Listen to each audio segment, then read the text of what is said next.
Okay, give me a note if you can hear me over there on Facebook or on YouTube. So let's make sure the video audio is off.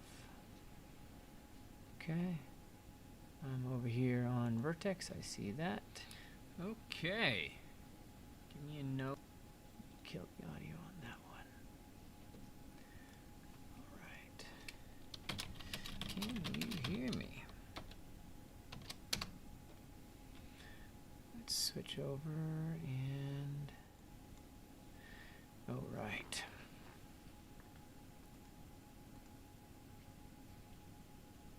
Wayne's awesome. Stubbs, Nicole, great. Okay, bit rate's a little bit low. Not quite sure why. Bit rate seems to be a little higher. And everything seems to be fine on that. God knows what's happening on Twitch. All right. Thanks, Tanisha. All right, so we are live on Facebook. We are live on YouTube. And you all should be hearing me. So what are we going to talk about today? Perfect. A little quiet for me, but can turn it up. Okay, that's good to know. Let me try something real quick if you don't mind. I'm going to go into my output device, and I need my advanced properties. Put that in half. Okay, now that should be a little bit louder. Let me know if that got you a little bit more. Oh, browser. Okay. Well, did I get it too much, guys? Because if I get it too much, then I increase the noise as well. And I have to wait until you hear this before we get there. All right. And today, just so you guys can see what we are dealing with, we're going to start talking about common mistakes people make. Oh, this is why my system is chugging. Let me turn this render off. That is a really dumb idea to do that while we're streaming. I got a good computer, but it ain't that good. Okay, we're also going to take a look at this file. So let's just get ourselves a little bit orientated. Perfect. Perfect. Much better. There's a little bit of white noise. Yeah, that's coming in. I'm having a really hard time getting the audio dialed in, unfortunately, with the noise. It's like something changed, and I haven't had a second to really hone it in. So what I do need to do before we get going is just make sure that in the screen and in the other one, we've got the exact same settings. So I'm going to dial it down to 6, -6 dBA. Go to my camera, dial that down to -6. And then just bear with me. I'll probably clean the audio and get you guys something a little bit nicer later. Okay, screen is good. We get the circle cam. And then in the circle cam, let's get the audio all set on the circle cam. 6. All right, let me know if something goes crazy, folks. Otherwise, we are good to go. And we are going to talk today about the common mistakes that people make when they sculpt. So, good day. I hope you guys are having an amazing day. And today I want to talk about, sculpting the face. And I want to talk about this from the perspective of a character artist. Because I teach character arts. It's one of the things I love because it is a actionable career. It is something where you can get in, you can do this job, and they don't care if you went to Harvard. In fact, they'd look at you weird if you went to Harvard. Why are you here? What are you doing? If you know how to do X, then you know how to, then you really have what it takes, right? So I want to make sure that you guys are aware that below this video, so if we come in here and we go to the live page, I'm going to go find my Vertex Live. Where's my Vertex School and Live? Okay, switch to that tab. All right, perfect. So if you're here on this page, vertexschool.com/live, right below this is a nice, I loved this talk, I loved having this. Make sure you come over here and you watch the common mistakes that people make.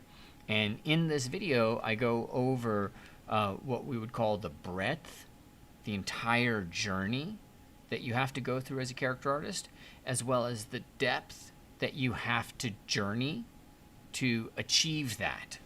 And this is a really important topic for us as creatives, because when you first start looking at something like character arts, you look at just one aspect like the face, and you're like, oh my God, there's years of my life working on this.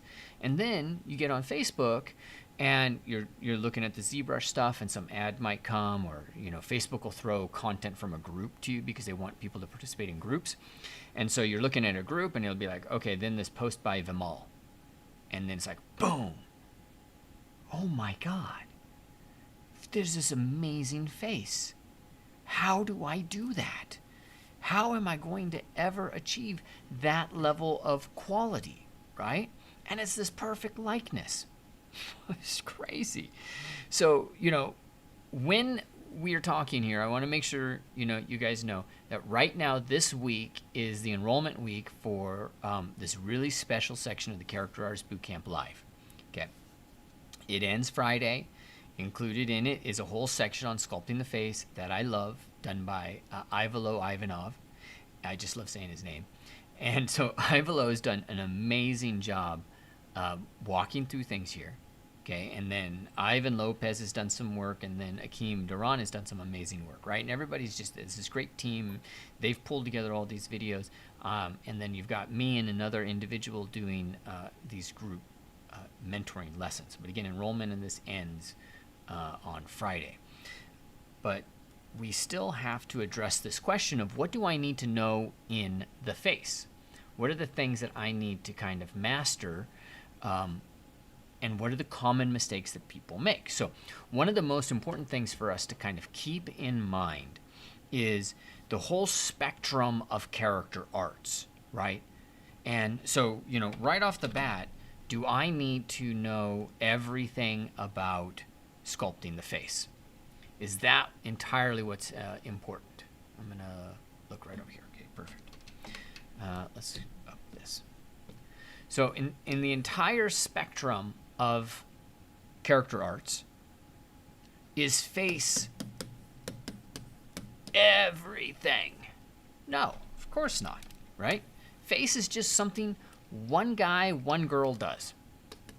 That's our face guy. That's the face girl, right? And then another person does clothing. Okay? Another person might do, they like hard surface. Maybe the person who does hard surface is also the person who does clothing. Okay? Another person does bodies. There might be another person that does groom. Likely there is another person that does grooming. There's probably a lot of people. And this is all, there's some crazy stuff happening out there in the industry right now in terms of scalability. Like one of my old students, Andre Perez, came into the boot camp, and he's just had a dream, didn't know how to get there. He comes in, and in a short period of time, next thing you know, he's at FunCom. Next thing you know, he's leading a team at FunCom. Now he's over at SharePoint, Share Creator, sorry. And Share Creators is all about scale. It's all about doing things at scale. So how do you do character arts at scale? And what is this notion of at scale?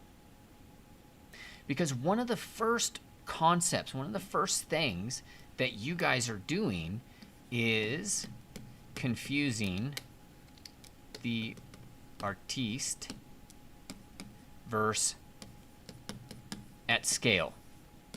I'll guarantee you're making this mistake. Now, before I go in and explain this, what do you guys think this means? And I know I have a little bit of delay, so I'm gonna talk a little bit, and hopefully you can read what I'm saying here. What do you think I mean when I say artiste versus at scale? Hey, Joseph. What face do? Garrett. I'm always excited to learn about the mistakes I'm making too. So hopefully I'll be able to get you some. Okay. All right. Niche, great. All right. So what do you think we mean when we say at scale or artiste? What makes somebody more of an artiste? What are the characteristics, right? And I'm just using common language here, so most of you guys are going to get what this means. Verse, what does it mean when somebody says to you, we need to do this at scale? Is it 1,000 characters, right? Is it 1,000? What is the deal, right? And so Bite Me says, what do you see? Versus the bigger picture. Think about what's happening in games right now. Think about how they're monetizing skins. Think about how they are dealing with open worlds, right? Did anybody here, I didn't, but did anybody else get into the beta of New Worlds?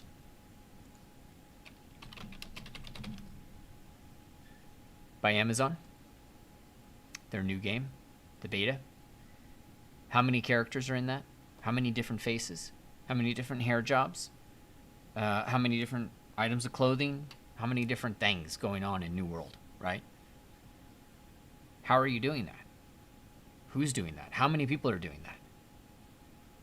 Well, one of the things Andre Perez built when he was at Funcom was a pipeline for hair, where he could bring somebody into it, and they didn't necessarily need to be this great hair artist like Johan Lithval. They just had to be able to work at a certain quality level, and he could then just give them a step-by-step thing where they could build hairstyles, from that.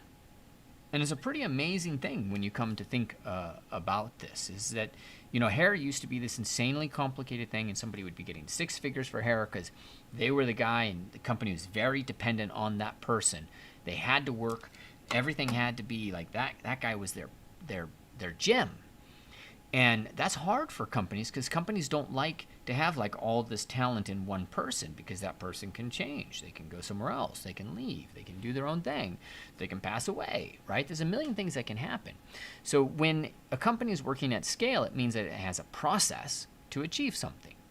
And so this is one of the first mistakes that you're making when you're sculpting the face, is because inside your mind, you're thinking, I need to master anatomy. I need to master all this stuff. Whereas what really is happening is that somebody just needs you to do X. What is X? What is it that they need you to achieve? That's what we're going to look at today. And don't worry, we're going to get into anatomy. I'm going to talk about all the stuff that I think is important in that way. And, I'm a huge fan of anatomy. I'm a huge fan of sculpting faces is like one of my favorite things to do, at the end of the day. So we're going to get into all of that. But I want to make sure that you guys are understanding, where we're going with this. So before I continue, is everybody hearing my audio okay? Yeah, New World.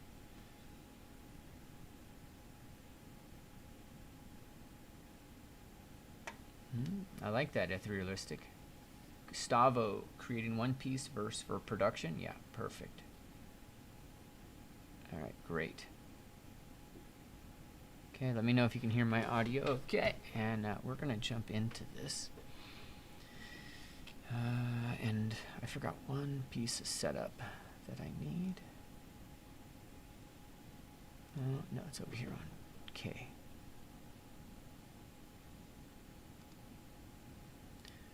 Class. Reference. Head. Anatomy. And let's look at head sculpture.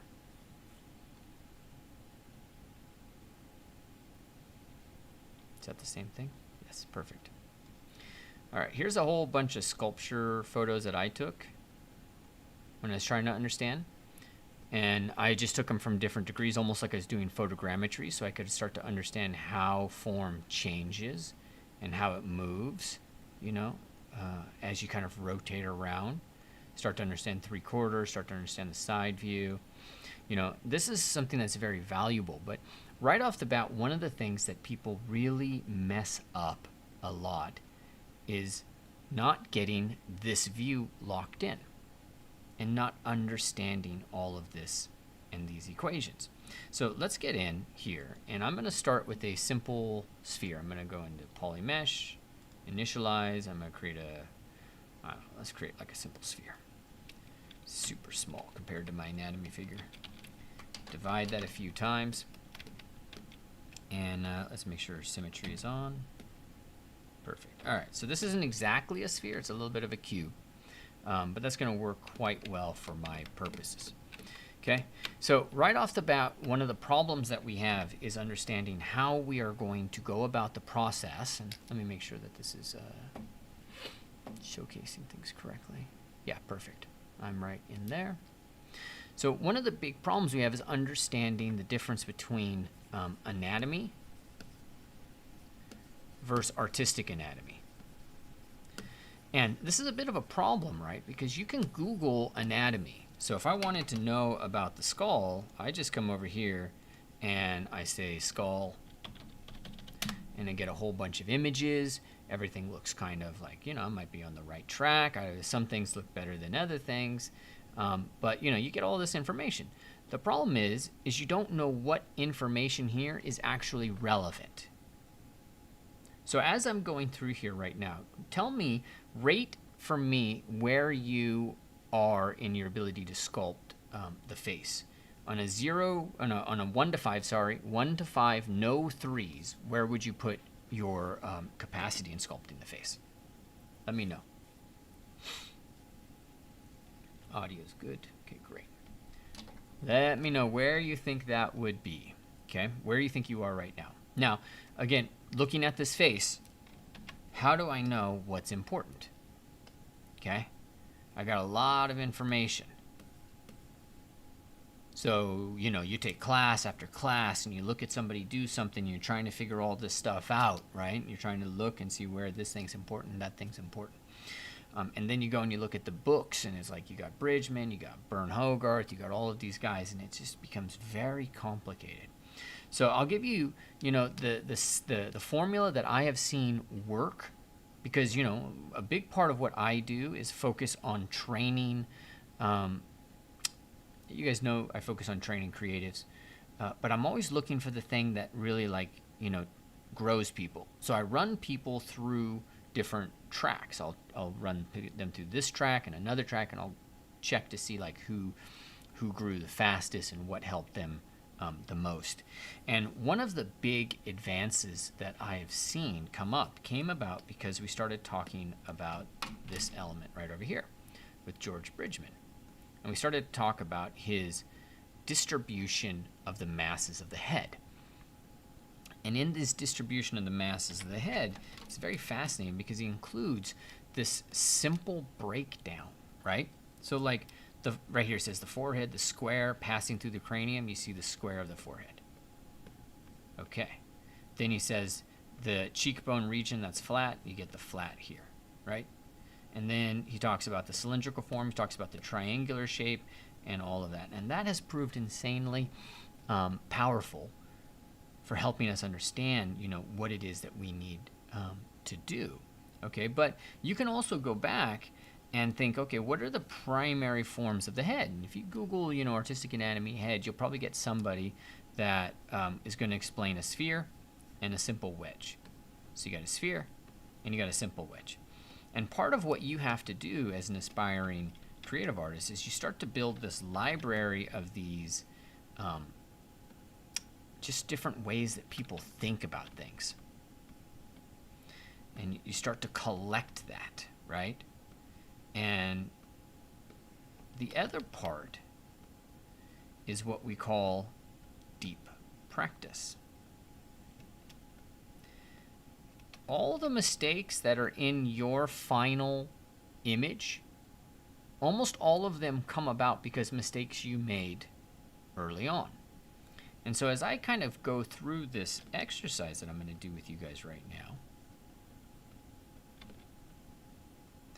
I'm going to go slow and maybe repeat myself a couple of different times. And I'm going to try to be as efficient as possible. The efficiency is a sign of how much you've actually learned. So for example, I've got to turn perspective on. For example, I've touched the side of this guy multiple times. Something's wrong, right? So I'm going to actually undo all of that.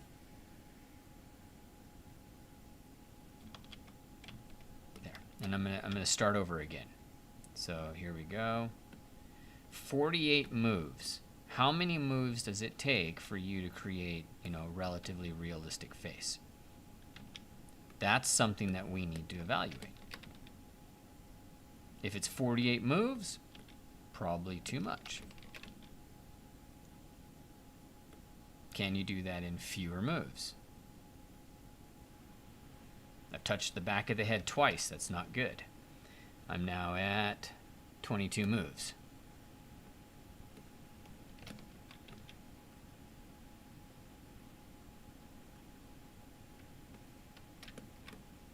Okay, now I'm at 27 moves. I'm going to stop there. That's probably a pretty good number. I think I maybe need to move that there. Still, I want to play with this, right? Now I look at that and I'm like, there. Okay. That's my 30 moves to create a face. That's deep practice. As you go through and you work and you're trying to build your capacity, if you find yourself repeating things and going back and forth and doing things a lot, you got to sit down and you got to think like, you know, can I do this more efficiently? And, you know, don't think like, you know, a jerk. Be, you know, oh, I suck. I screwed that up, right? I mean, everybody says I screwed that up. Right? Okay, fine. You know, you can be a jerk to yourself if you want to, but really sit and think about what you're saying that, you know. Is there maybe another way that you can say that? Like, do the top performers sit there and say, oh, yeah, I really screwed that up? You know, or, yes, sure, sometimes. But they also realize that it has nothing to do with them screwing things up. It has to do with them getting better and going through process and really chewing through the suck, right? Just chew through the suck. Try to become even faster than that. Can I actually do a face even quicker than that? That was 30. So I'm going to pull that down. I'm going to pull that forward and back. Do I make a larger brush, smaller brush? Do I grab a little bit farther back there to kind of get that a little clearer? What helps me do this faster? Now I'm at 13. I don't know about you. 13's less than 30.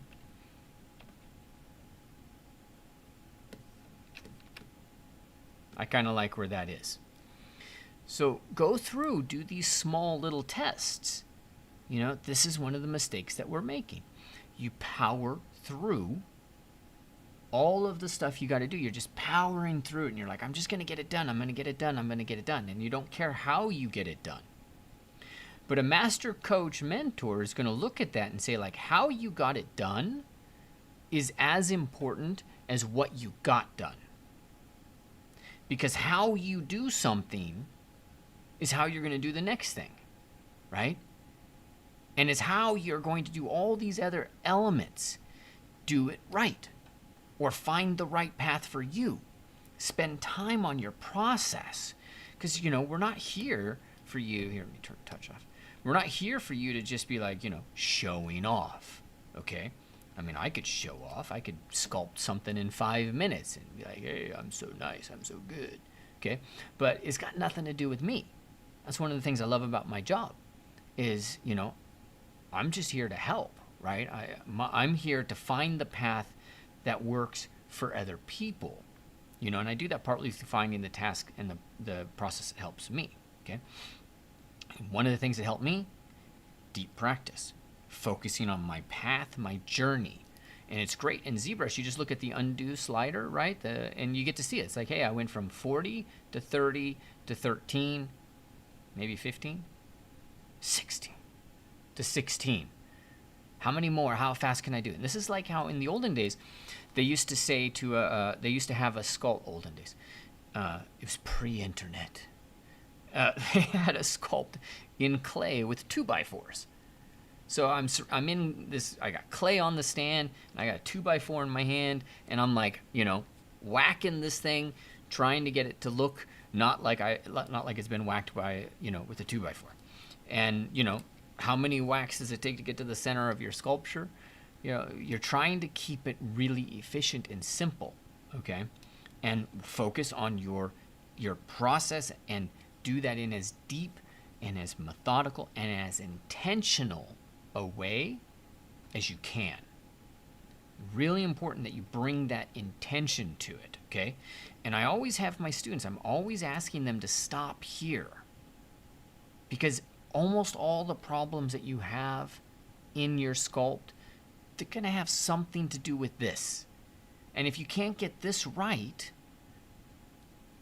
but are you going to be like some magician and suddenly understand all the 5,000-6,000 different forms of the face, but you don't need to get this done, right? Do you want somebody to work on your car like that? Do you want your doctor to work like that? Or do you want these people to know what the hell they're talking about, have a foundation in this, and have levels of skill built on levels of skill? Most people go out there and they rush to get this done, creatives, because you can. There's no harm. Nobody dies. Imagine if a doctor just ran out and he was like, I just want to perform surgery. Let me just go out there and perform. Oh, shit, that person died. All right, I got to do another thing. I got to do another project. Fuck, another person died. Maybe I shouldn't cut there. I'll cut over there. And then, come on, right? Just because nobody dies in what you do, there's still seriousness in the work that we do. Treat it seriously. You treat it seriously, your life will change. You will get what you want out of your art, and you will get what you want out of your career. If you treat this like you're always rushing to get something done, you're just going to be that person going around in circles. Rushing to get it done. Oh, why? This sucks. I'm having a problem over here. Of course you're having a problem over here. You didn't solve the problem. Back there. Go back there, solve the problem. So you stop coming back. Does that make some sense? I'm a little bit of an evangelist on this. And it's not because I'm perfect. Like, I'm an evangelist for this because I have spent years of my life repeating mistakes. And, I'm a slow learner. So I look at this and I'm like, I can save you that time. Do this in 16 moves. You do it in 16 moves, and you do it right in 16 moves, move to the next step. Now, most people won't do that, and I get that. But you've got to focus on process. All right? Let me take a look at the comments. I get a lot of people being confident. I hope you let other feedback in sculpts to see if you're actually as good as you think. Yeah. Way more than 27 moves, closer to 2,000. I think that applies better in clay. Doing it digitally in ZBrush requires wrestling. Does not require wrestling, Jackie. It's exactly my point. A lot of people will tell you wrestling. I might have told you wrestling, a couple of years ago. Wrestling doesn't require wrestling. A good wrestler doesn't sit there and say, well, I got a jawbone around this guy. No, a good wrestler is looking for, how do I get out of wrestling? How do I get this guy done in 3 moves where it's inescapable? He cannot get out of it. That's what a good wrestler is looking for. They're looking for 3 moves. Any wrestler not looking for 3 moves, not winning. Because that other one looking for 3 moves, got him nailed. No wrestling. Stop wrestling. Start being intentional. Thinking through each step. Being intentional with each move. That's how you get better. That's what a master coach does. Master coach looking at wrestlers, which my younger brother used to do, will look at that and be like, okay, you got to shift here, you got to shift there, you got to put your foot here, you got to put, and then this is going to give you leverage, and then you're going to be able to do that, and then it all becomes intuitive.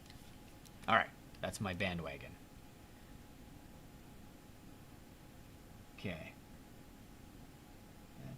Which drawing tablet do you recommend? Any. I don't. I have a Wacom, but it's just legacy.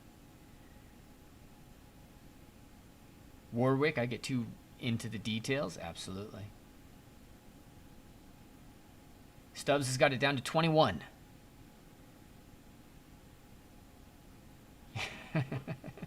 All right. Now, what do we do next? Now, a lot of people, they're like, well, you know, we're just going to move these things around and we're going to, but no. What is the one thing that you need to do next in a face? Deep practice, yes. Now I'm gonna let that soapbox go for a second, and I'm gonna come over here to this other soapbox, and the soapbox is called the one thing. Okay, you live your life, you focus on the one thing, a lot of shit can happen. But here we're gonna just talk sculpting, and we're gonna say, what's the one thing that needs to happen here? Is the one thing that I come in here and divide the model? Yeah, that's probably one thing. What's the next one thing? Well, is the one thing, I'm going to use my brush here, is the one thing I come back here and I sculpt, that's sternocleidomastoid. That's the muscle, the mastoid process. Does that really matter? Is it that I come in here and I sculpt ears? Great, you got ears. Is it that I came up here and I sculpted his frontal eminence? Yay, he's got a frontal eminence. What's the one thing that matters? Is it that I came in here and I started sculpting the orbit of his eye? How many times have you done that and just got yourself in trouble? What's the one thing that matters? Okay? Because if you learn the process that the masters use, you become the master. In fact, I would argue with you, at least most of my life has been this way, most of mastery is you just letting go of old mindsets and letting go of old expectations. Here, I'm going to rotate this camera a little bit. The process of mastery has, in my view, a lot to do with just you, with me, I'll say me just letting go and letting things actually exist as they are, as opposed to me trying to control them. A lot of it has to do with that, and that's, you know, maybe just me. So, you know, if I come in here and I put an orbit of the eye in, the one thing that matters the most to me is if you come in here and you separate out the cranial mass from the facial mass. And it works a lot like this with sculpting. I mean, it's very hierarchy of concepts. Much like sports, put yourself in a position for success, right? Always thinking about that next, like how you line up your successes, okay? So an orbit of the eye, like what does that do? I mean, it kind of works, but you're still going to have to set up the facial area, and maybe we can do this. This is actually, literally, this is a sculpting technique I use all the time. It's very useful. It's these three steps. Orbit of the eye, pull down for the maxilla, pull across for the bottom of the nose. What do you know? You got a Greek helmet, or Magneto's helmet, and you got, you know, the beginnings of a face. But in this case, I'm going to go a little bit deeper because there's a million problems that happen as you start to sort this stuff out right in here. So I'm going to go a little bit deeper, and I'm going to go with an even more fundamental tool. And I'm going to come in here and I'm going to separate out the facial plane from the cranial plane. And it looks a lot like that. A little bit like a Pac-Man.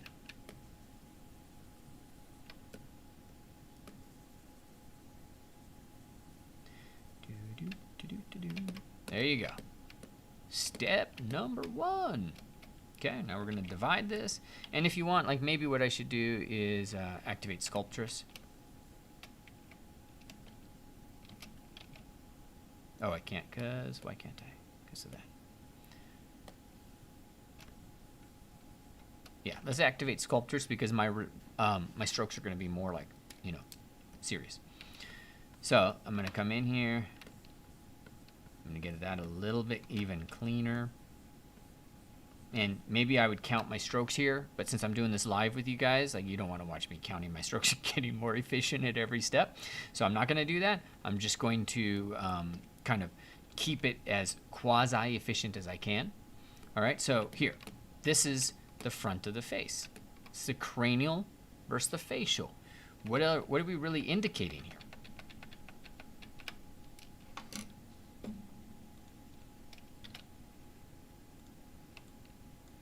What's really kind of fascinating about this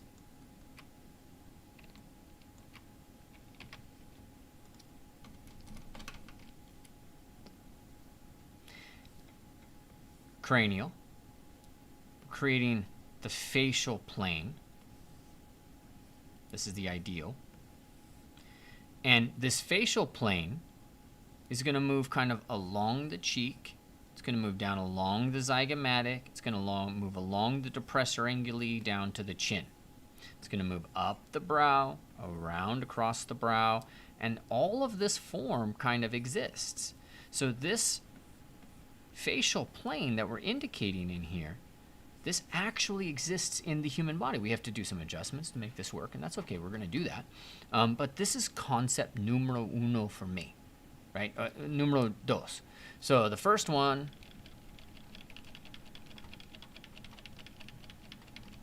I haven't gone this in depth talking about this in a while, guys, so I hope you're finding this useful. So sphere, wedge.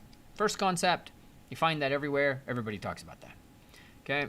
Second concept, because I'm a sculptor, I got to get a little bit more serious than these people that like to draw pretty pictures. No offense to pretty picture drawers, but, you know, sculpture's a little bit more work. Again, no offense. Or take offense. It's okay. Michelangelo and Leonardo didn't get along, so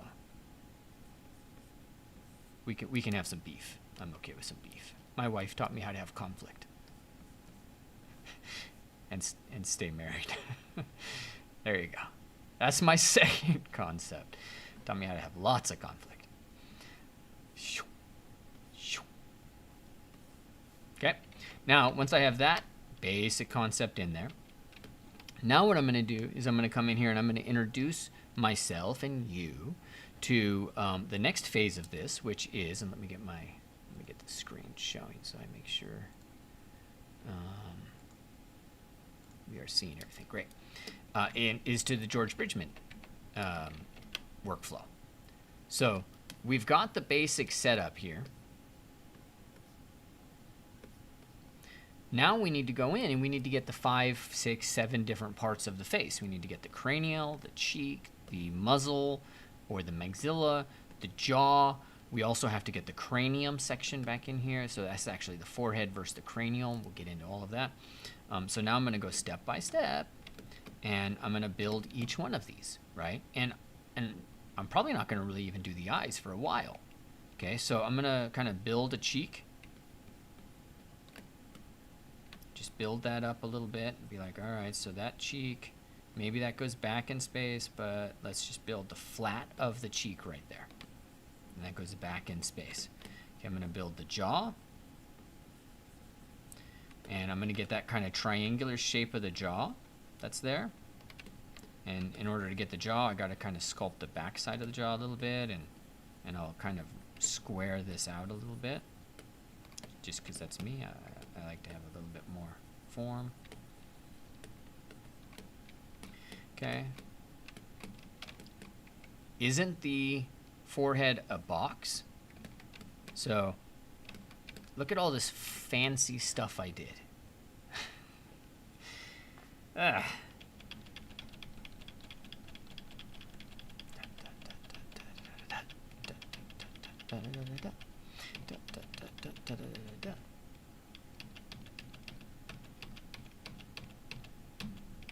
All crap. That's not what I gotta focus on. That's not the stuff that matters. Hey, Avi.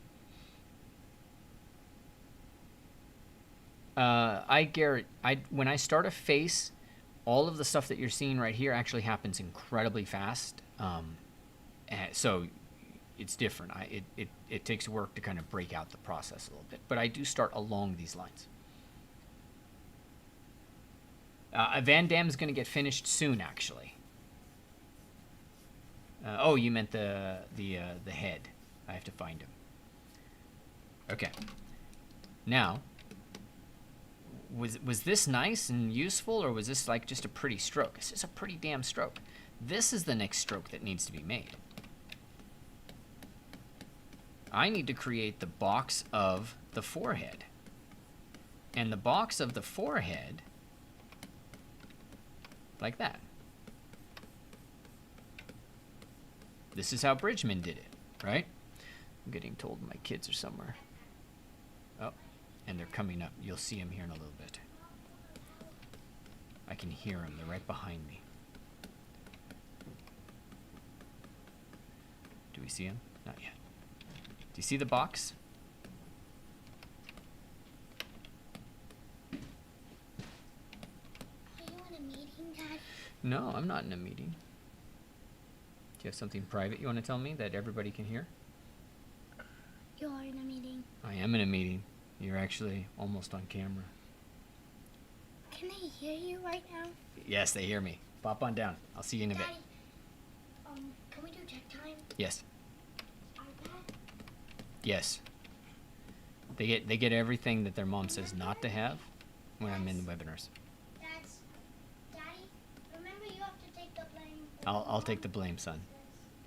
I'm sculpting here, okay? Alright, so there we go. Alright. Now, obviously you want to get efficient at doing this.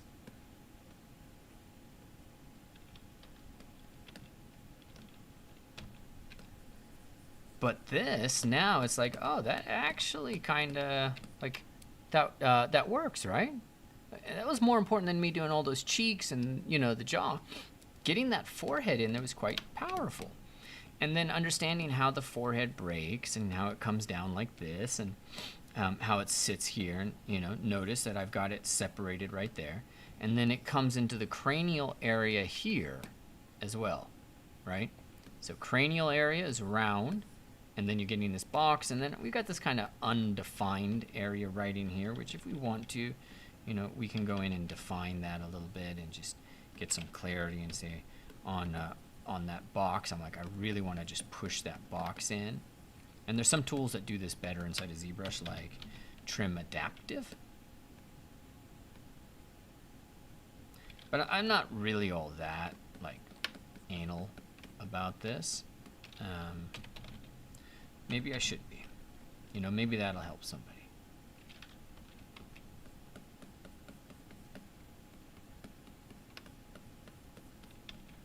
But, you know, everybody's got their limitations. And I am more of what they would consider a Baroque artist. I like to make a mess and then, my nose, and then clean the mess up. That's where I get my joy, is finding patterns. All right. Now, what would be the next most important form for us to make, right? And you got to be thinking about this. What improves? What helps us? All right. And so for me, there's two shapes that become really important. And this is a shape that everybody misses. We really got to get in here, and we got to get this maxilla section right there, the cheek section, and then of course the jaw section, right?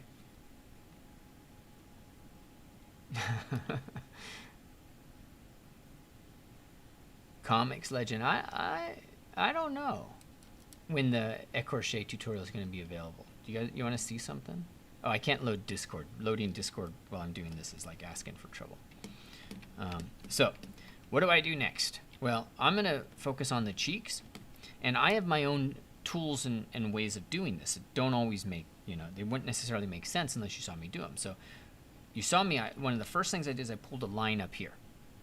And as sculptors, you know, a lot of what we do is we take something and we divide it, right? And as you get better, you're actually able to take things and divide them into more pieces and still keep the sense of the whole, right? So I'm going to come in here and I'm going to put a line down like that. This line, I'm looking at the wrong camera, this line separates out the cheek from the muzzle of the mouth. And that's what I'm going to do right now. So I'm going to come in here and I'm going to separate that out and help myself kind of establish. And so I'm going to actually dig it in a little bit. Just cool, you know, because you can always put it back in. And it's what the clay brush is built for. And I'm going to round this area.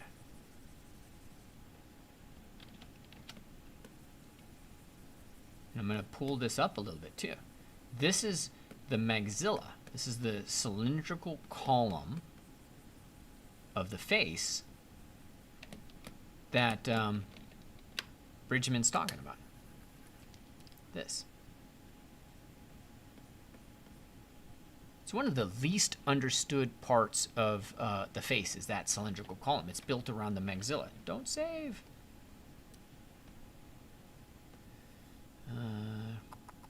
Quick save, quick save. Okay. I'm going to dig in a little bit here because I really want to get that maxilla, that shape indicated. And I'm going to dig down here a little bit to really get that chin. And I'm being actually a little, I'm not being entirely clean in this, but I think we'll get somewhere. Again, I'd recommend doing this and then coming back and doing it for numbers. Okay. Now I'm going to separate out the jaw. Like that. There you go. And I'm going to put a little bit in here for what we would call the angle of the jaw. And I'm going to close that out.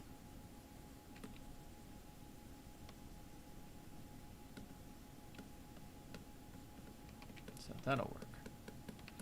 Now I'll come back and I'll just give that a little bit of love back to the cheeks. And we have, you know, a structure that starts to resemble a face, right? But what's important is that it has the essential elements. And when you start to look at this and you start to actually see, you know, not just, you know, the square, the block, but you can actually start to see character, right? So it's like, you know, we can come in and say, all right, so put that back up. You know, that's going to be one type of character. You move these guys in and really round that out, you know, you got a different type of character.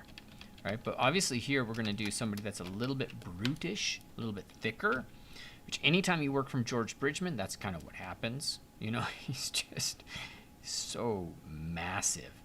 I've seen his drawings at the New York Academy, the Art Students League, sorry, not the New York Academy. I was checking out the New York Academy and I saw him at the Art Students League. And they're just, you know, they're these amazing things. I don't think they're there anymore, but they're like huge life-size drawings. Just so powerful, right? Now, what's the next form that's going to help us here? You tell me. I'm going to answer some questions. Hi, Garrett. Glad to hear, man. I'd say so. Look up fat areas of the face and focus on form and less on planes. Would you go straight to the fat for some areas? We'll see. I always had problems with that area. Had to start carving out in the scan data to get a handle on it. Yeah, I know what you mean. Santiago, what is... Well, fat's different. You know, it's a different approach. But I will always get structure first. Nose? Yeah, I'd say nose. I'd say nose. So how do we pull a nose out of here, right? Well, you got to remember that the nose comes from the nasal opening. It has a little bit of room around that, but we'll go through here and just try to be precise about this. So I'm not going to just go in and, you know, willy-nilly pull something out. And if I have a problem like I do right here, I don't sweat this. Like, this isn't a real problem, right? It's fine. It is what it is. Okay, but I'm going to pull the nose out and we can decide, you know, what kind of ethnicity do we want? What kind of character do we want? Do we want a hooked nose? Oh, that's kind of, oh yeah, Michelangelo, like a broken nose. Aquiline. Whatever you do, make sure that the bridge of that nose is smaller than the base.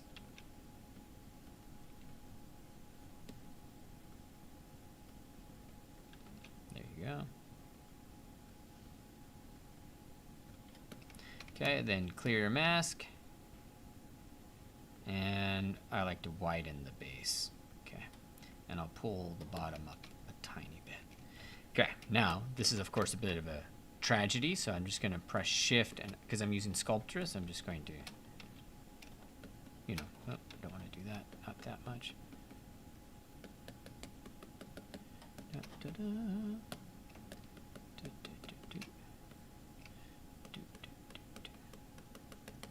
And I solved that problem. And maybe I'll sculpt that a little bit. Let's turn that. There we go. Okay, and I'll create a little bit more of the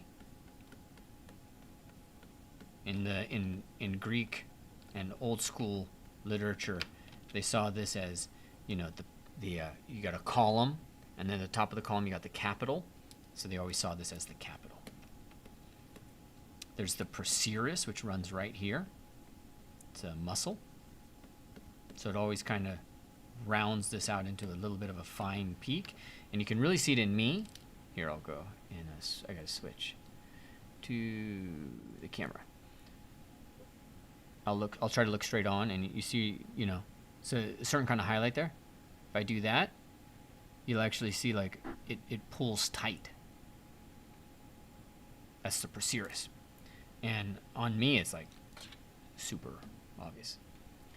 Okay. I don't know if it's super obvious on you.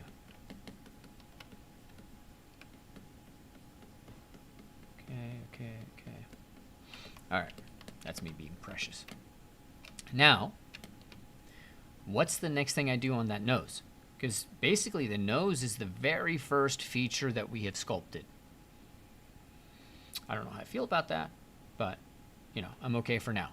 But what is the next thing that we do? What is it that helps us? Let me check Facebook. Hey, Anthony. Robert.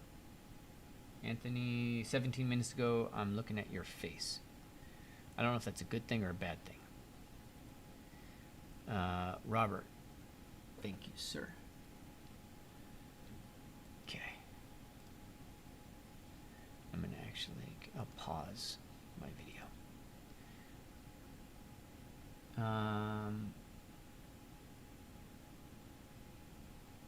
Unreal YouTuber. Been at this a while, huh? Sometimes I don't know if that's a good thing. But definitely before the gray hair, right? It's so funny, you know. It's like I love teaching, so it's like I have been so focused on this. Yeah. Comics legend, what are your thoughts on the anatomy of Byrne Hogarth? I mean, Byrne Hogarth draws better than me. So, what am I gonna? He invents more figures than me. Am I gonna be like, oh, he's so puffy, he's so this? I'll be like, I'm just gonna shut up. Is what I'm gonna do. You know, that's about what I think. I just need to shut my mouth because he's got something I'd like to know. All right, what do I do here? What's the next thing, right? And I'm always thinking that. What's the next thing that matters? And I'm always experimenting, right? So for me, the next thing here, for students, usually the next thing is, hey, let's do the nostril. Okay, cool. Okay, I got the nostril. Let's get the tip of that. All right, cool. Oh, shit. Okay, it doesn't look good. Okay. Yeah, of course it doesn't look good, right? Because one of the secrets to sculpting is that in order to sculpt the proper form, sometimes you don't sculpt the form. Right? Does that blow your mind? In order to sculpt the proper form, sometimes you don't sculpt the form. You sculpt the form around the form. Right? You have to sculpt not just what you think is important, because that's where that stuff goes wrong. Because your brain is an unreliable narrator. It thinks it knows what it's talking about, but it's full of shit, you know? It doesn't have a clue. But you have to educate your brain, because like you can't do anything without it, right? So you have to take it along with you on this journey. But you have to take it along with you on this journey knowing that it's full of shit. And that it thinks it knows what a nostril looks like, but you know it doesn't know what it's talking about. So one of the ways that we get around this is don't sculpt the nostril. Sculpt the area around the nostril because your brain doesn't know what that is. And so it allows the discovery to occur. Whereas if you're sculpting what you think it should be, you're going to be wrong. Because what you think it should be is what you learned when you were a kid when you were drawing cartoons. Oh, my nose. Oh, my God. My beard is going up into my nose. You probably didn't need to know that. All right, what I do is this. Watch this. It's so easy. It's like, just makes things so much more easier. And if it doesn't, then that means I screwed something up. Oh. Hold on, let me lower my embed. Oh, I'm so used to doing this with not with sculptors on. All right, there you go.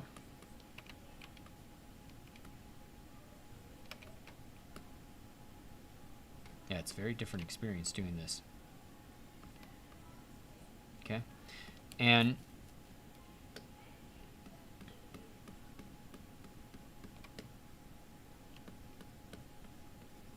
again, I'm not sculpting the nostril. I'll put a little wedge right in there. I'm sculpting the area around the nostril.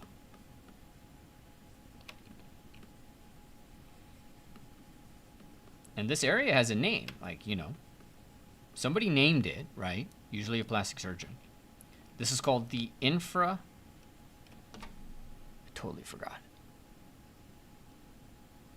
The alar facial juncture. That's what it's called. Alar facial juncture, that triangle. And you see that triangle in everybody. So I am sculpting that nose without touching the nostril. I'm sculpting the nostril without touching the nostril. Because I'm a genius, okay? I tell my kids that all the time, and they don't believe me. It's so disappointing.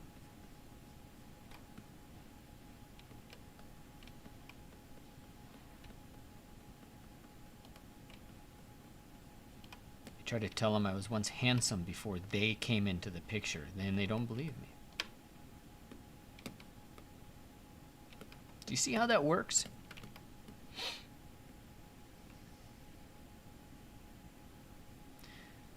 If you learn this, like, you learn so much that's going to help you. If you learn how to not sculpt a nostril and yet sculpt the nostril, or how to sculpt the nostril without sculpting the nostril, it's not the spoon that bends, it's your mind, right? Then you have entered.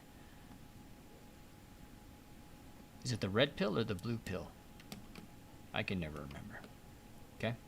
Now I'm going to separate that out just because I'm like that. But the last thing I do on the nose is something I learned from character concept artists. And because I always look at people when they draw, I always look at drawings, and I always look for these form clues. That's the only way I can say it. I look for form clues. And so you'll see in some artists, Disney artists, things like that, they'll throw a line around like that. It's a light line, right? But that line usually says, okay, well, everything here is actually now in shadow. And everything above it is in light, okay?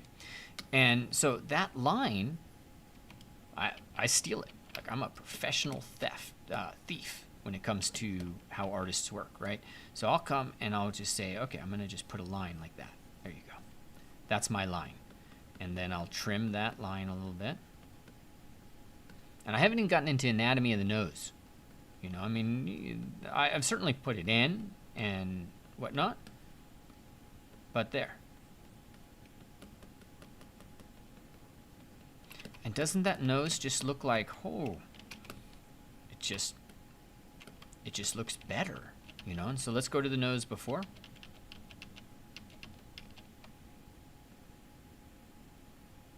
There. That's the nose. That's the nose before the nose job. Before the $10,000 nose job. After. One simple thing. mean, am I missing something? Am I blind? It looks better, right? You know, it's got more form. It's got more shape, more distinction to it. Really, it's a more distinguished nose. I do that every single time I end up sculpting a face. I probably should have zoomed in on it, but alas, there you go. Now, what's the next thing for us to focus on? Always thinking, what's the next thing? Let me take a look at some comments. Red pill, good. Yeah, Pitar, I can open up things for questions at the end, and I'm already going long on this, but you know. But yeah, I'll open it for questions at the end about the boot camp, so I can make sure that you're getting all your questions answered. So I'm really excited. It's like this is the cheapest it's been, like, I think, ever. Bite me, subtraction is the biggest bane of my existence, even in drawing. Yeah, it's important in drawing too, because you can't draw light. You can paint it, but you can't draw it. That's why I love charcoal, because I erase the light, so I still get to draw the light.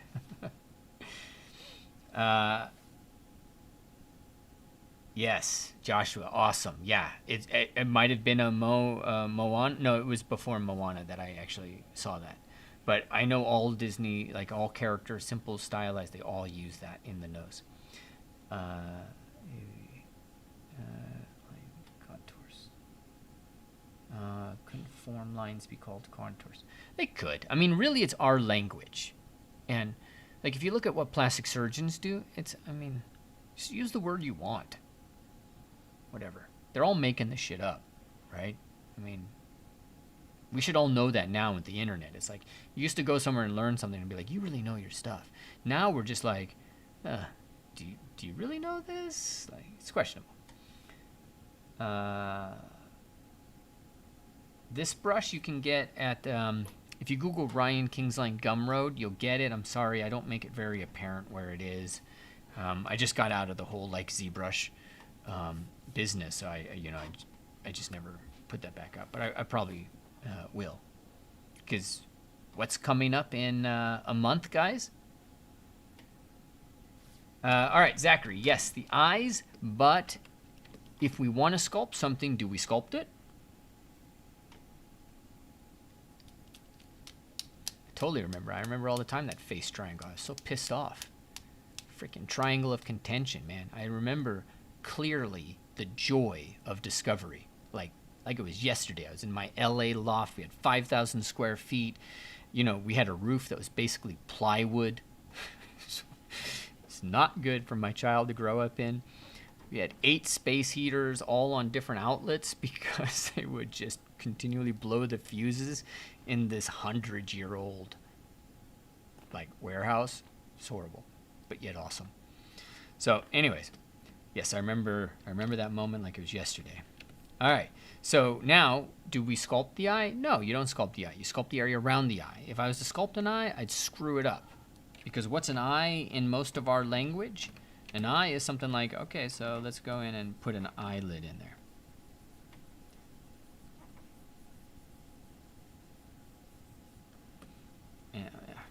Yeah.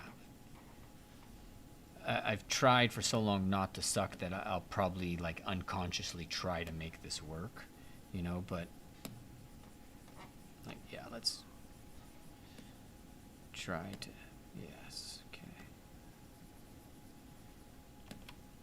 Yeah, like something like that. I mean, I can actually still make that work, but we don't want to do that. What we want to do is the area around it. And so what I like to do right off the bat is pull in what's called the nasal juggle groove. Okay? So right here is the nasal juggle groove. And you got to get some depth in here, because one of the things you have to know about the face, let's take the muscles.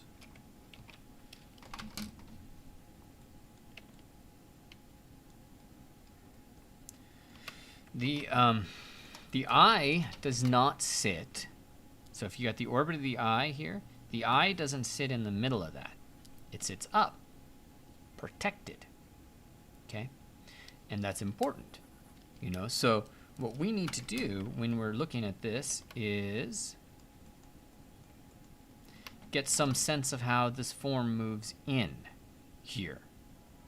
And that's what we're going to kind of build right from this view, is we're trying to separate out, or really what we're trying to do is we're trying to capture this line. This is called the infraorbital margin. Okay, here with me. I gotta close the, there we go. This infraorbital margin, it's tricky. It's not entirely like, you know, you might think like, oh, hey, you know, it's the infraorbital margin, and it goes like that.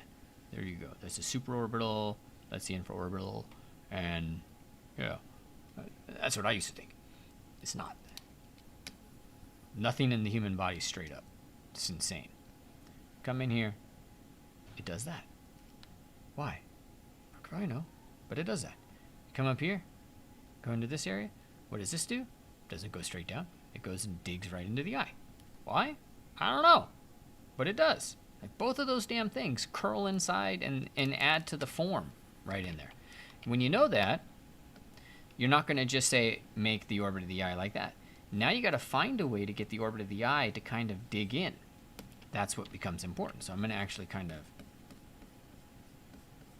dig that in a little bit, and I'm looking to get this here. And so I might even actually just draw it and say, hey, is that accurate? Nope, not accurate.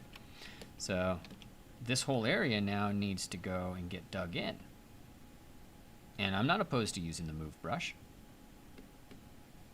I love the move brush.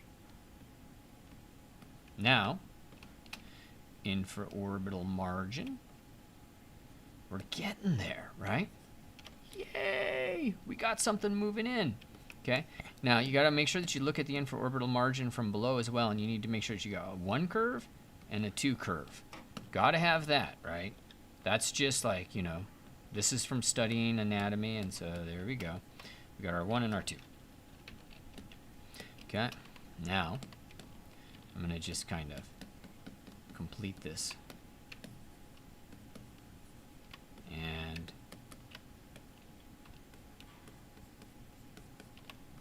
you can already see that line moving in. Okay.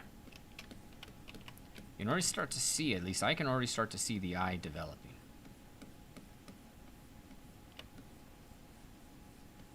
I'm going to get that nasal juggle groove.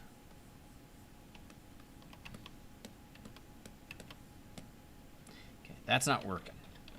I need that to move in. And I need this to move out. Like that. There you go. There you go. There you go. Perfect. Well, not perfect, but getting there. Do do do do do do do do do do do do. Singing in the rain. Keep the keep this really clear. Don't do this. Why would you do this? Who told you to do this? Tell me who told you to do this. I want to know. Because I need to go smack them. What is that? That's a tumor. You got to get that removed. That doesn't exist in nature. Don't do that. Stay with the planes. Stay with the planes until you know what the next plane is. Don't just put a tumor in there because you think there needs to be some volume. Tumors are serious business. Okay, now what would we do next? I'm not going to do the eyes next. That is not the definition of what we do next. One of the things I like to do next, actually, is the brow, which is still in the brow eye area. So usually in the brow, people will have a shape and then it drops down, right? And it goes from there. So you'll see that in this image. There'll be, this is called the superciliary arch. And then look at how the orbit of the eye carves down and moves down like this. Pretty intense, right? So, but look at mine. What do you see in mine? Box. So let's put a little mark there. And I'm going to start carving that in. And what I'm really doing is I'm trying to find what's called the external angular process of the frontal bone. So it's about right there. So just a quick little move like that actually set me up. And I'm going to continue that. And so, you know, for those modelers out there, basically beveling the edge of the cube. That should make some modelers happy. Okay, and then I'm going to give it a little bit of a lift, like that.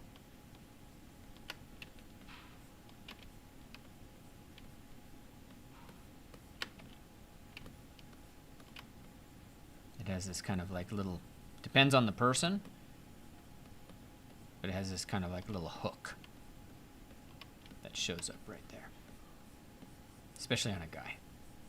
So I'm going to give it in a little bit of extra love. And leave it at that. Yeah, do you see it? And then I'm going to actually, this is another thing I should do. So I'm going to give that love. And then take it away.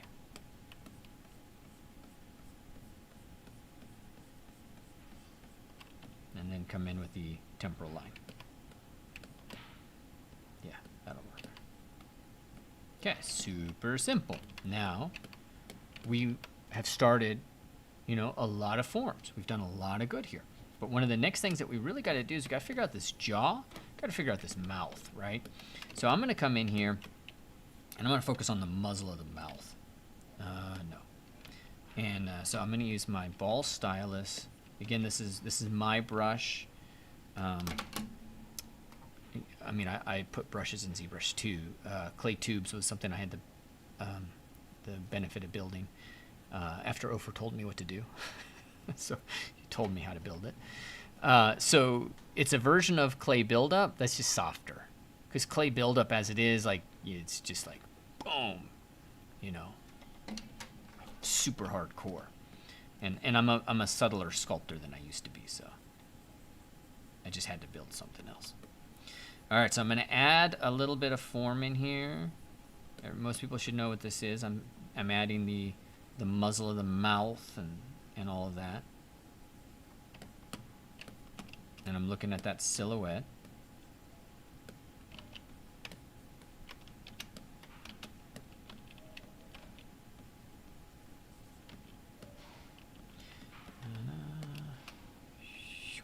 That'll work.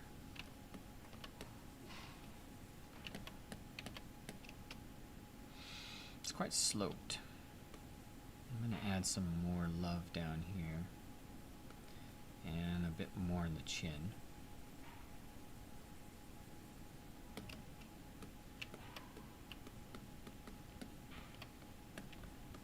Okay. Like that. That works. All right, now come in with a standard brush and just, of course, put your line in there.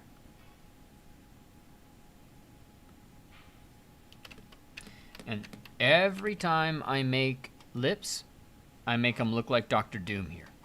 Every time. If you're not doing this, don't listen to me. Tune out. Go watch some Netflix. You know, struggle. This is the path to success with lips. If you do it this way, you win. You don't do it this way, I don't know how the hell you won. Because this is like the only way. Then we establish the planes, and then I spend a lot of time. Something's wrong with my brush. What's wrong with this? It's taking into account the wrong, like that. It's doing the wrong surface. All right, I'm gonna muscle through that, but that's something I need to fix.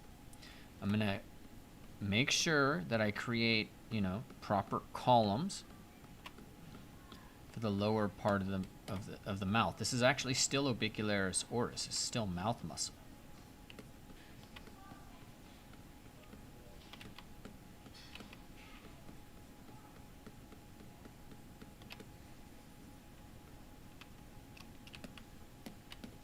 Okay, I'm gonna graduate that a little bit. I'm going to take my nodule. This is called the depressor anguli. And in this case, as I start to build the mouth out, I got to start to build out the whole muzzle of the mouth. So I'm going to kind of start to separate out the muzzle of the mouth from the jaw. And ideally, what we do when we're doing this is we have a series of decisions that all lead to the next decision.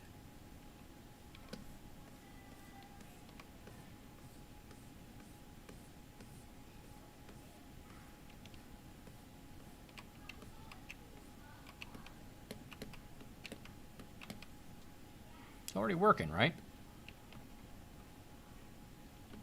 I'm going to go nodule.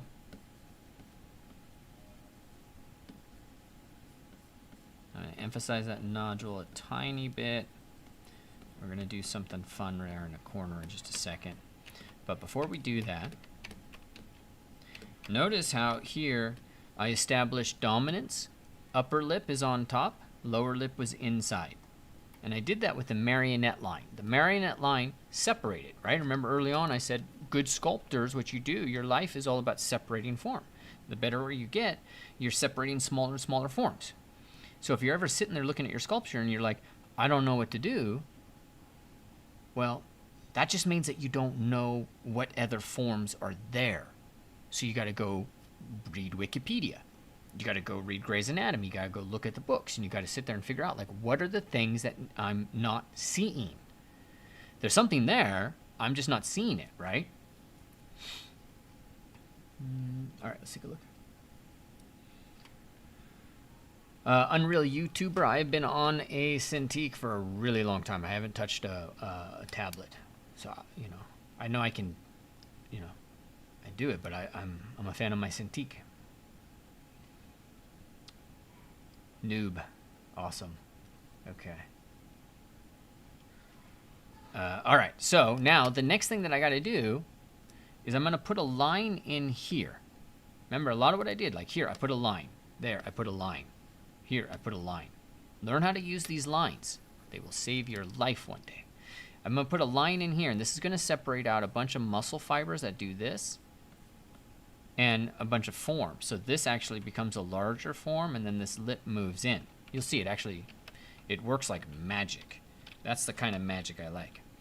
It's like you just do a stroke, and then everything will suddenly just start to work, and you'll be like, I don't know how it worked. Ryan told me to do this, and he said if I did this and I was successful, I could give him 10% of my life wages in advance of me living the rest of my life. And I can't wait to send him that check. My PayPal address is...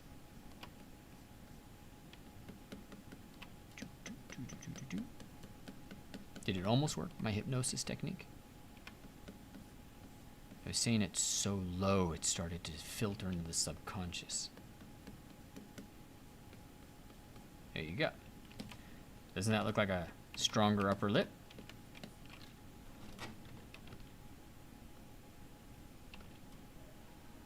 We have the 5 pillows to work on, right, you know. But certainly it's a stronger lip than what I had before. And I'm going to be moving those fibers like that. And then I'm going to move those fibers down like that.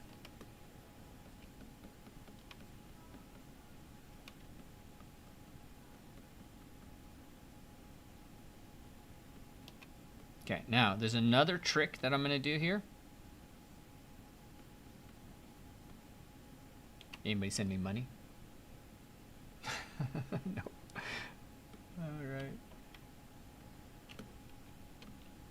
I learned this from a guy named William Mon, and I've shared this with people before, but there's like no bigger magic trick in sculpting the lips than treating the corner of the mouth like it's a donut, man. When I read this book, it was in a charcoal drawing book, how to draw the portrait in charcoal.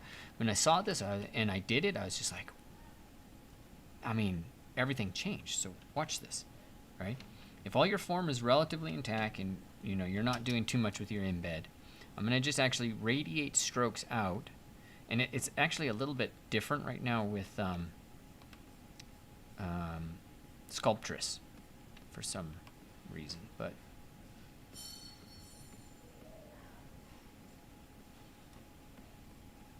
here, let's really weird with sculptures right now.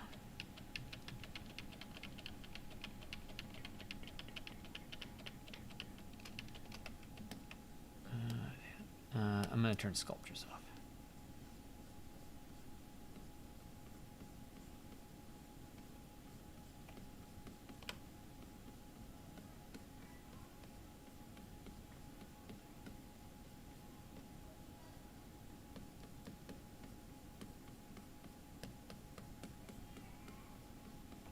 I'm going to separate out the chin from the depressor anguli.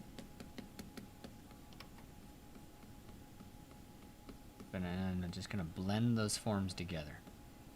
This is where real magic happens. It's like you know, you get this beautiful blend and you're not even quite, at least I'm not even quite sure how it works, but it works.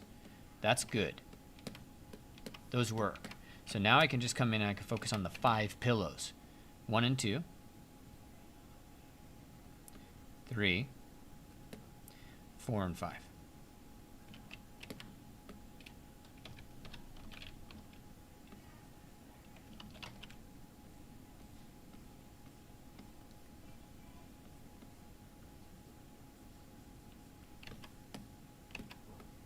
Voila.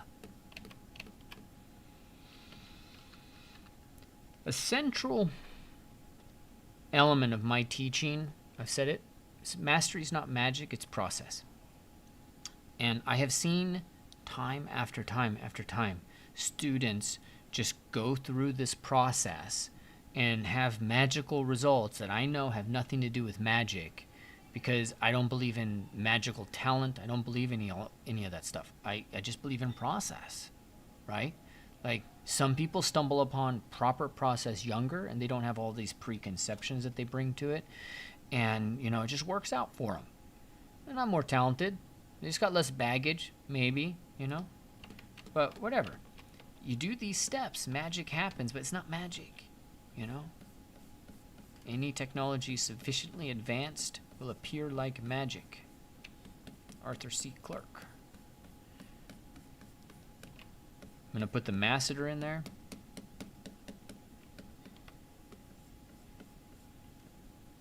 And then we can start to decide, you know, what are we going to do? Like, how are we going to start to... Are we going to put some fat in there, like this cheek fat? Or are we going to go a little like Al Pacino and, you know... I'm going to actually lose some of this.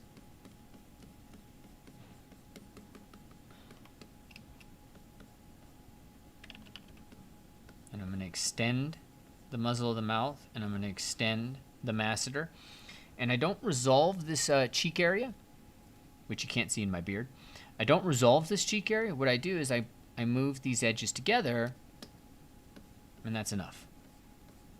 You know, everybody's like, what's in here? And I'm always trying to tell people, you know, you don't know what's inside here. And you don't need to necessarily know. You need to just control the form.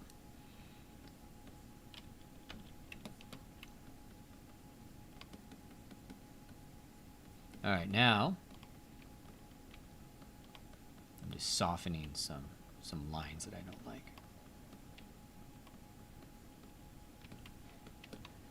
Okay, starting to read, right? Love it. Okay, now there's another form. If I look at this right here, boom, boom, boom, I got a problem. In order to get the cheek right, you got to understand what's called the malar line. Try Googling that. Ain't gonna happen. Only here are you gonna learn about the malar line. And if you know somebody who wants to sculpt faces, you send them to this video, because it's the only place you're gonna learn about the malar line, and it changes everything. Right? Wait until my book, my book comes out. I should do this. Watch this. I'm gonna leave this right here, and I'm gonna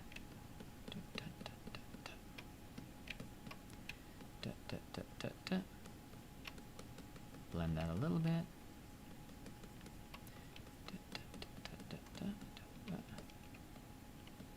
It's like, holy crap, he's got cheekbones. Like, it works.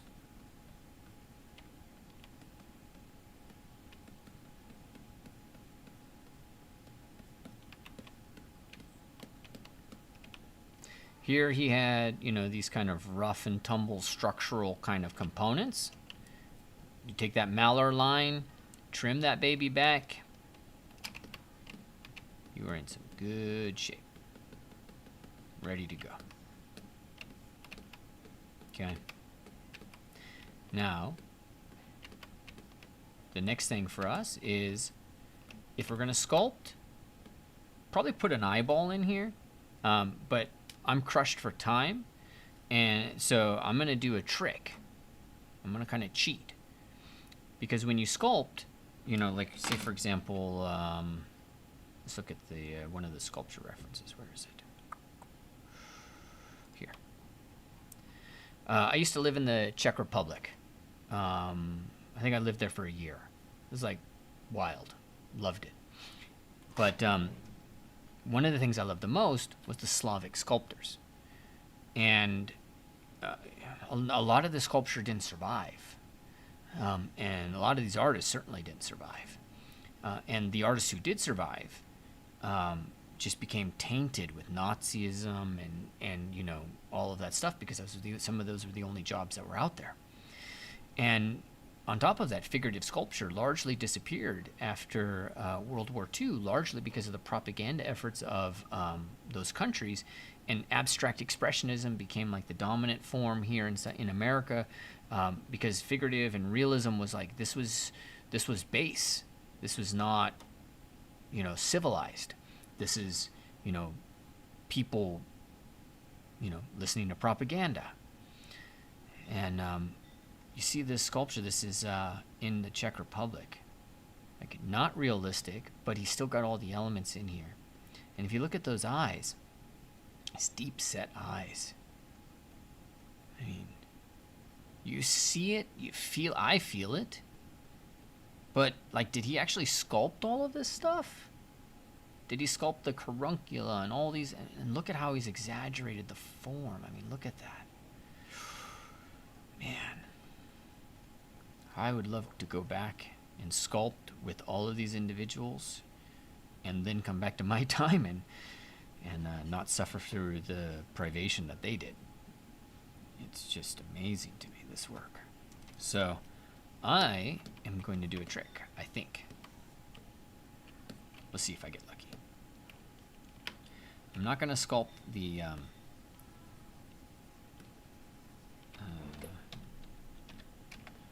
eye itself. I'm going to sculpt only, for the most part, the upper eyelid. And we need to do sculptures for this. And let that kind of just indicate the form. So I'm sculpting that cheek fat. I'm going to come in here and sculpt like a little line for this.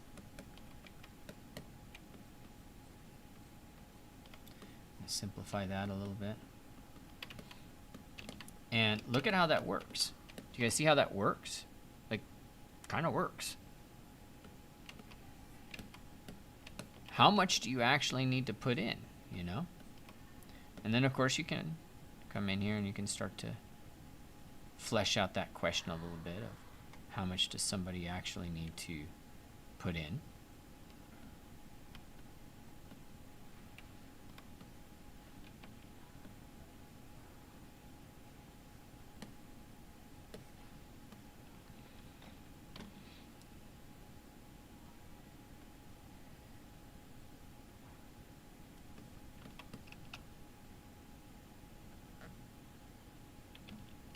Made a big mistake right there. I love this.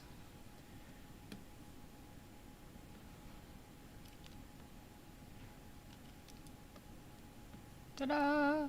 So, shorten the space in between them, you know, getting fancy. Thinking I knew what the heck I was talking about. Careful. Let's make sure I'm kind of clear. There we go. Yeah, keep those a little bit distant. So there we go. All right.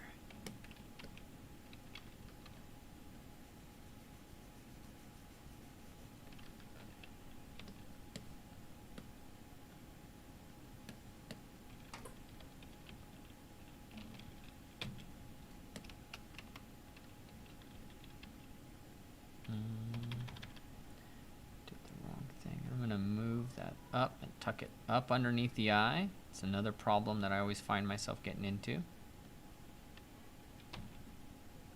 Tuck these parts up underneath the eye.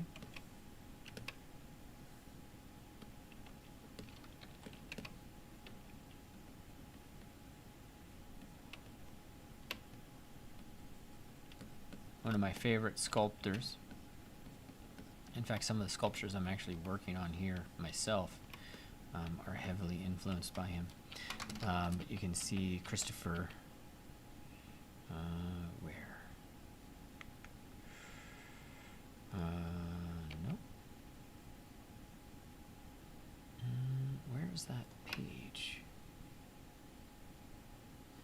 Oh well, I'll pull from here.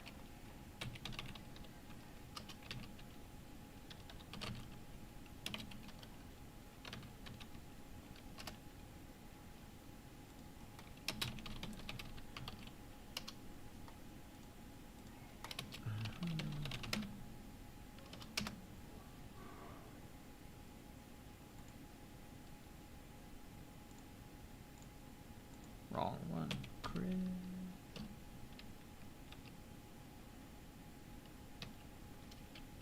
Oh no.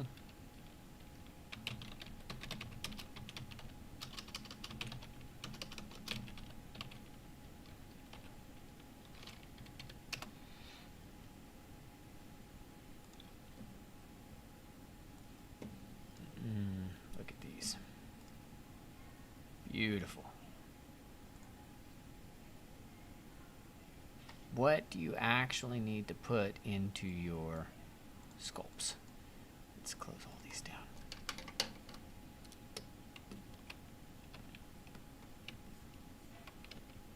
Then, you know, if you want and if you need to, of course, build the mound, start to define your forms, you know, from there.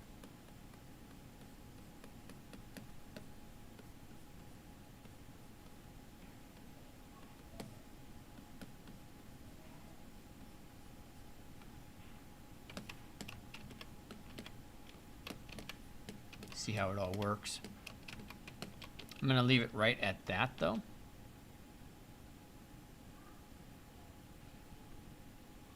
I'm going to move that in a tiny bit, pull that in. And then one of the last things I'm going to do on this face, I'm going to open those nostrils up a tiny bit, and then I'm going to help you with this part because this area is one of the areas that people have the most trouble with. And you can look at somebody, you can look right in here and try to understand that. It's super hard, you know, to get a clear sense out of this. So one of the lessons I learned early on, and this is really the last lesson that we want to talk about in terms of the common mistakes that people make, is start with the planes and then just blend between it. Do you need to understand that exact curvature? Humans don't understand curves. That's not how we comprehend things. We understand planes. And if you understand process, you understand, hey, okay, I'm going to do this first, and then I'm going to go in and do that. And it's going to be delimited to those areas. So when I come in here now, if I come in and say, all right, let me just refresh myself on where that is. Yeah, it's right there. And then I go into ZBrush. Let's use the same side.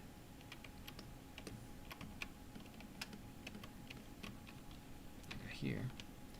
It's limited. I delimit it from here and from here. Okay? And I'm just going to kind of build a little bit of a planar connection.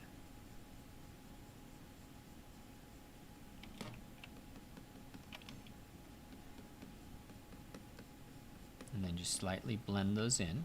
Keep that nasal labial trough there.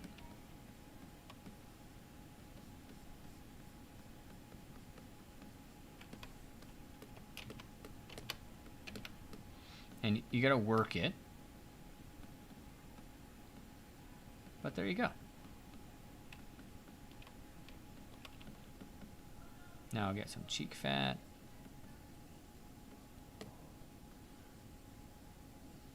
Build the cheek fat up around that a little bit. And there's a lot more that we would do. But at this point, oh, those those nostrils are too far out. I'm going to tuck them underneath. There you go. And expand that a little bit. Okay. Yeah. There you go. That's sculpting a face. That's sculpting some face, you know? Like, maybe some of this stuff, we got to, you know, he's got to chill out. We got to deal with some of this. But that's kind of as much of a walkthrough as I can do in an hour and a half, and have it be methodical and step by step in a way that if you follow these steps, my friend, you will get, you know, you will get in time these results. It's not, I mean, I've seen students get better results, you know, than the tutorials I gave them.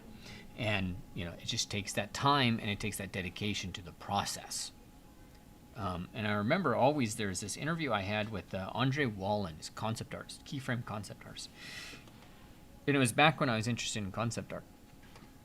And he talked about how he took one DVD from Dylan Cole, and he just learned that one DVD for an entire year. He just studied it to understand everything that he could about the process. And then from there, you know, once that year was done, that was his apprenticeship year. He went on and he picked out more pieces. But just focus on simple processes that you can master. That's really what's important, and that's how you grow, because it's the building block. If you find yourself going around in a circle, the reason why you keep coming back is because you didn't solve a problem here. Don't race ahead. Solve this problem, right? And so almost everything that's right or wrong in this face, it's also right or wrong back in the beginning.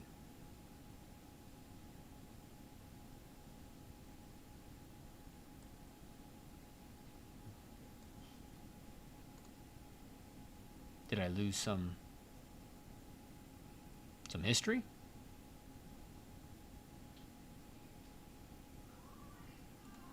Yeah. I don't know what I did with the history. All right, well, there we go. Is he another model? Is there another subtool? Did I forget something? Okay.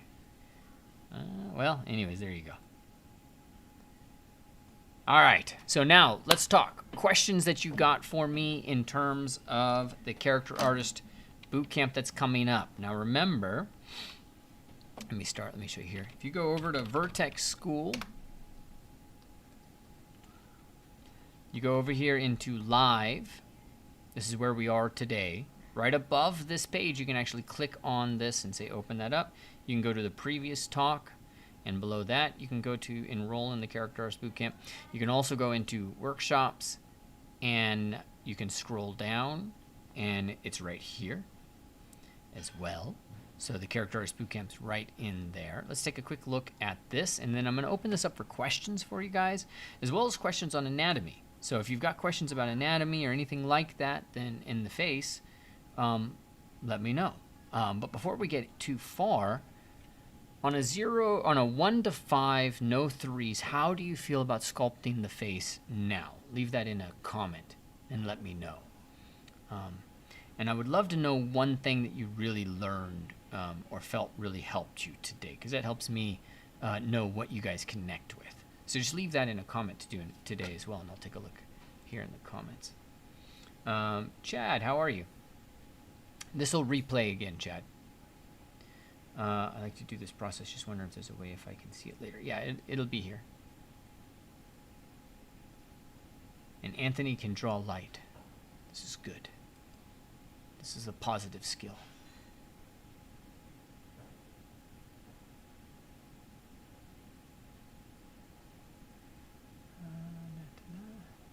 Okay, got it, Comics Legend.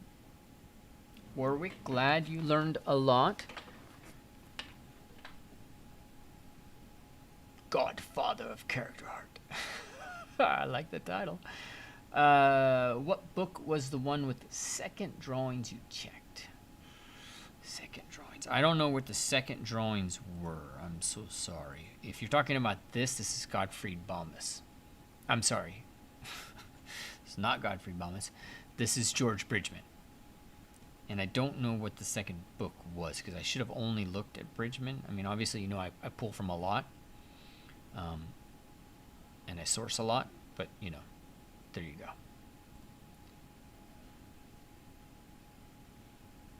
I'd say very comfortable, 6 or 7. Different chunks to be, okay, good. I'm glad, Ryan. The key thing about this, and you know, is making sure that, you know, you approach this from a sense of a roadmap. That's what's really missing. You know, like if you go back to the talk I had yesterday, what's really missing from most people's lives here is strategy and a pathway. That's what a class is supposed to do, but usually in a class, you actually get what the teacher wants to teach. And it, you know, that might be a path, it might not be a path.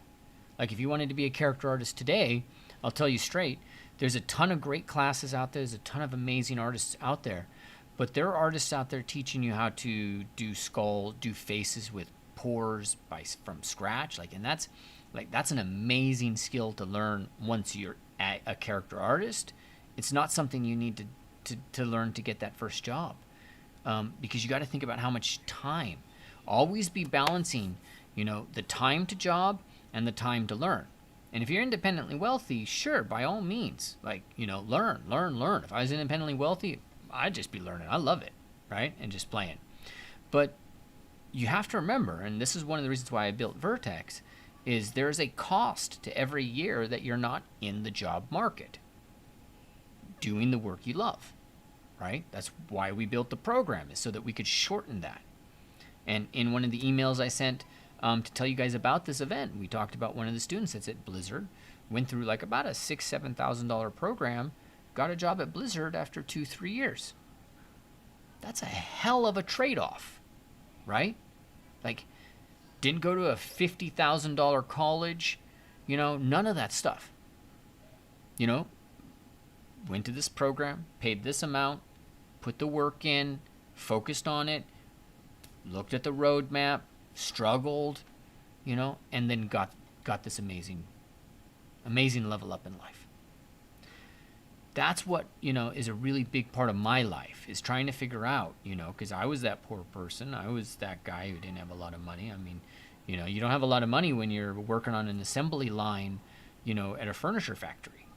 You know, you got 30 seconds, sand this side, 30 seconds, sand that side, and it's, you know, it's on to the paint room.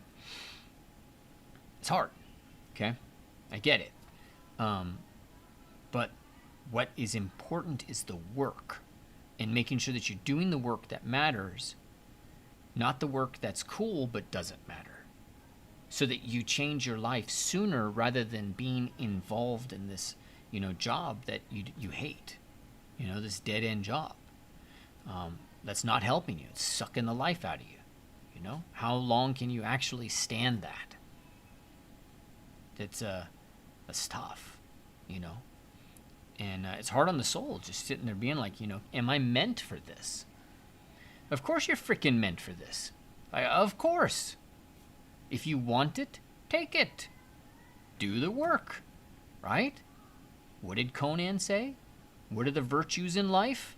Do you think Conan was going over there and being like, do I deserve this?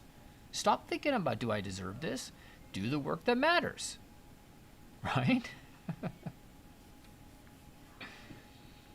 Mouth area tips. Don't know yet. How the bone goes inwards towards the nose has been life-changing. Awesome. And the nostril tip. Awesome. Glad about that, Nicole.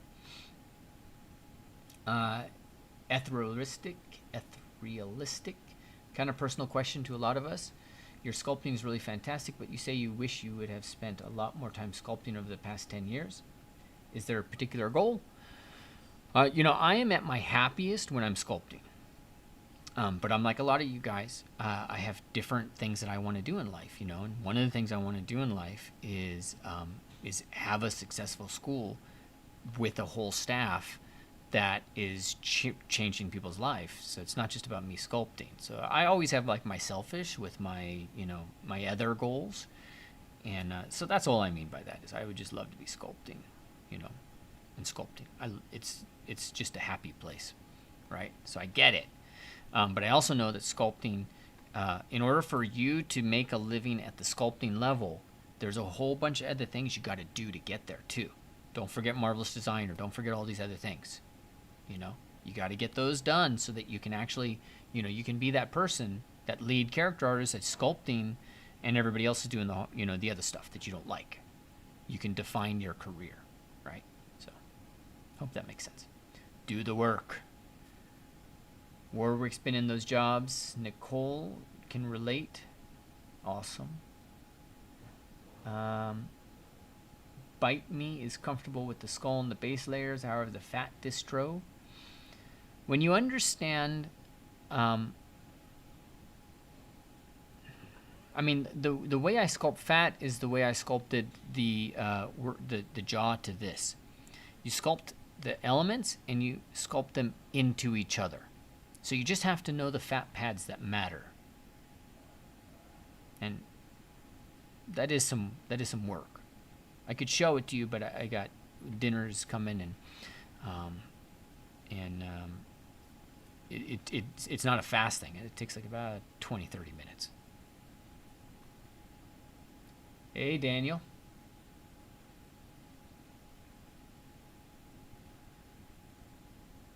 All right, guys. All right, so that looks like that's all the questions I got over there. Patar, I think you had some questions. Or, Patar, you can also just email me at Ryan@vertexschool. Ryan@vertexschool.com. So you guys can email me there if you've got questions about this boot camp and about what we're going to do. I answer the emails. I love it. So there you go. Stubbs, stuck in dead-end job, 32. 32's fine. Don't worry about your age. Just you gotta focus on strategy, and you need to be ruthless with your strategy. And if something's not helping you in your strategy, you need to cut it out. Don't go flitting from tutorial to this, to that, to this software, to that software. Get your strategy locked in. Get your map locked in. Because when you only have 5 hours a week, that's hard. Those 5 hours have to matter, right? They have to be like magical 5 hours. Otherwise, it's not going to happen. Because 5 hours a week, you have to be in at 40. It has to be, you have to put it through your body. It's tough. But strategy and a map help coalesce that. And hopefully today what you guys saw was, when you come in and when you learn with me, it's not rah, hoo, go do this. It's strategy. Everything has a strategy. Same strategies that we use here on the face. It's like how we do texturing. It's like how we do Marvelous Designer. Focus on the pattern. Focus on the drape. Focus on, once you've got the drape, once you've got the pattern, make sure that you've got the material right so that, you get the little half tones of that behaving correctly. Then you've got your modifiers. Do you need to inflate? Do you need to do all this different stuff? And then you got to go and you got to do your seams. Maybe you need some supporting material, some rigid things to help you get that, hard edge in there. Maybe now you have to freeze things and you have to change your particle distance and you got to do some monkeying around with the different dynamic simulation properties to get things to simulate correctly. But there's always a step and there's always a procedure and an order of importance. So there we go. You're welcome, Ryan. How do you balance learning and family? Nicole asks. I find there was somebody who said it. It might have been the woman who writes Grey's Anatomy. My wife and I watched the whole episode, all of the seasons. We just fell in love with it, and she said you don't balance. Like that's just, and there is no balance. Balance in some sense, is death. Like when all things are balanced and equal, you're dead. Life is all about movement. And so there's, when I was younger, I used to study everything. And one of the things I studied was what they call systems theory. And systems theory was studying the systems of biology, and developed a lot of the language that computers then ended up using, and developed words like ecology. That was part of systems theory. Ludwig von Bertalanffy. And when they were moving from this idea that there were little angels in the cells that did things to, oh, there's an actual scientific biology, and there's elements that we have to understand. One of the concepts they came up with is dynamic equilibrium. So everything in opposition. The human body, standing perfectly still, balanced perfectly still, is not in balance. It is in dynamic opposition. The hamstrings are tensing. The hamstrings are tensing. The quadriceps are tensing, right? And they're holding it in place through opposition. That opposition is important. Screw balance. Who needs balance? It's a dream. But I get the intent. I understand what you're saying by balance, because we're standing here in balance, but the way that you do it is by, allowing the opposition to exist. And, prioritizing things in different ways. Like, for example, tomorrow I'm going to take tomorrow off and I'm going to go tubing with my kids. We tried to tube on Saturday here in Austin, and that was insane. Like, it's just 2 hours of driving around for parking. Not going to happen.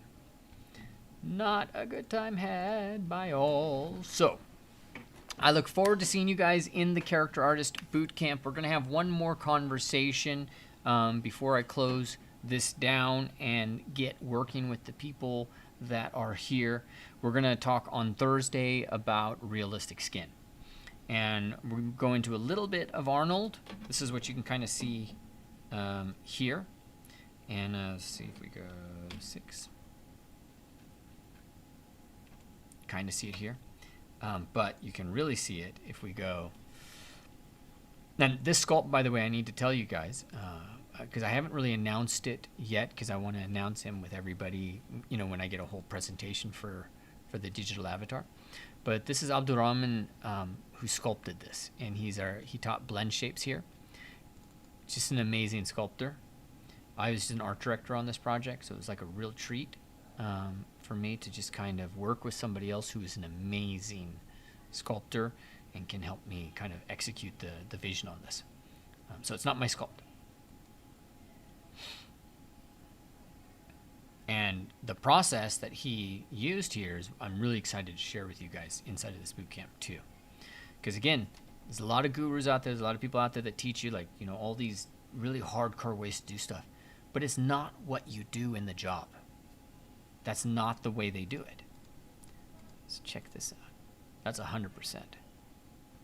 How do you achieve this? You might think it's like all this like amazing, you do the sculpting stuff. But it's a very technical process, not sexy at all. But that also makes it very achievable when you learn it. Of course, you need to learn some of the sculpting, and you got to learn all the anatomy and stuff, because you can screw up scan data pretty quick. But there's just some amazing stuff that comes out of it. I've got to deal with the subsurface scattering on this. It's still a little too much. But look at that. That's an 8K render. Blows my mind still.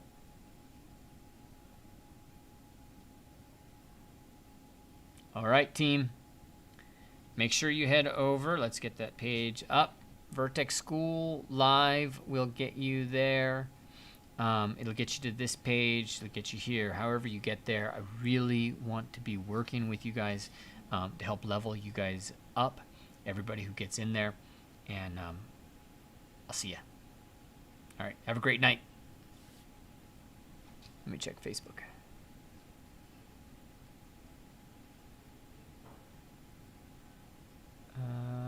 Chad. Hit me up in Discord, Chad. I have to send a link.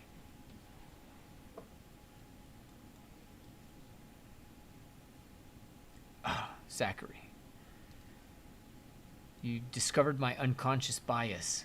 Technical is sexy. One of our students, got a job at Applied Intuition, making, at least what I heard was, great money, and doing something that was just like, it's like the future. Like, you're helping build systems that, I don't know anything about the job because they're super secretive, but you're helping build systems that that allow artificial intelligence to drive cars through Berlin. It just blows my mind. So yeah, super sexy stuff. You're right. Thanks, Zachary. All right. Ciao. See y'all. How do I turn this thing off?